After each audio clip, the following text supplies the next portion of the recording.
Paris a saisi l'occasion de ce dernier budget supplémentaire de la mandature pour apporter des propositions qui visent à renforcer les contours de la politique de notre ville en matière d'écologie et de solidarité.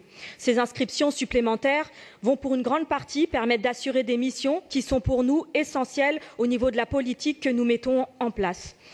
Sur le volet social, nous réitérons notre proposition de création d'un centre d'accueil de nuit destiné aux jeunes exilés. Nous constatons quotidiennement les conséquences de l'absence d'un tel lieu au sein du dispositif d'accueil des mineurs non accompagnés. La majorité de ces jeunes fragiles sont hébergés par des associations ou des particuliers qui tentent de pallier l'absence de solution. Nous demandons depuis plusieurs années la création de ce lieu et nous pensons qu'à travers sa création, la majorité démontrerait encore une fois son engagement en matière d'accueil des exilés. Oui, quand l'État est défaillant, les villes doivent agir. La terrible actualité le démontre. L'actualité nous démontre aussi à quel point notre pays prend du retard en matière de lutte contre les violences faites aux femmes. Nous constatons le manque de moyens alloués à la cause pour endiguer le fléau du féminicide et ainsi sauver des vies. Pour rappel, à ce jour, 75 femmes sont mortes sous les coups de leur conjoint ou ex-conjoint. Pour contribuer à la cause, à l'échelle municipale, nous demandons une enveloppe supplémentaire de 160 000 € pour soutenir les associations qui, avec de faibles moyens, œuvrent pour accompagner ces femmes et ces familles victimes. Nous interpellons également la ville sur le manque d'hébergement et de logement destinés à ces femmes et leurs enfants. Nous nous réjouissons donc que l'exécutif ait répondu positivement à nos demandes. Quant à notre qualité de vie à tous, l'alimentation y est centrale. Et à ce titre, nous sommes soucieux de l'état de la restauration scolaire des écoles du 18e arrondissement. Nous demandons 100 000 € pour financer un audit sur la construction de nouvelles cuisines dans les établissements scolaires de cet arrondissement.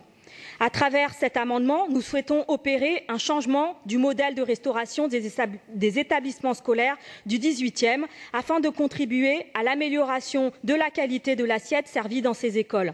Il s'agit d'une question sanitaire primordiale pour le bien-être de ces élèves qui ont droit à accéder à une nourriture saine et de qualité comme tous les autres petits Parisiens et Parisiennes.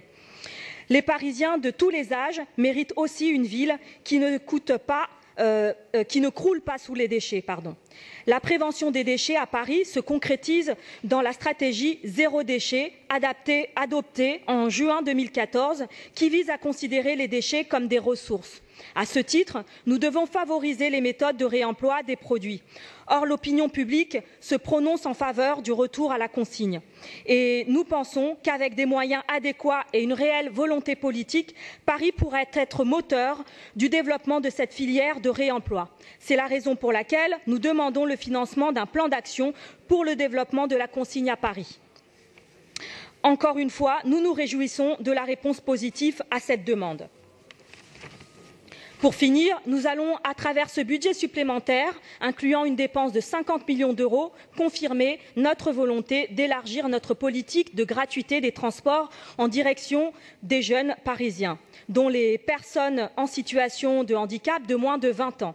C'est une bonne nouvelle, c'est une bonne mesure qui avait été demandée par les écologistes au dernier budget primitif.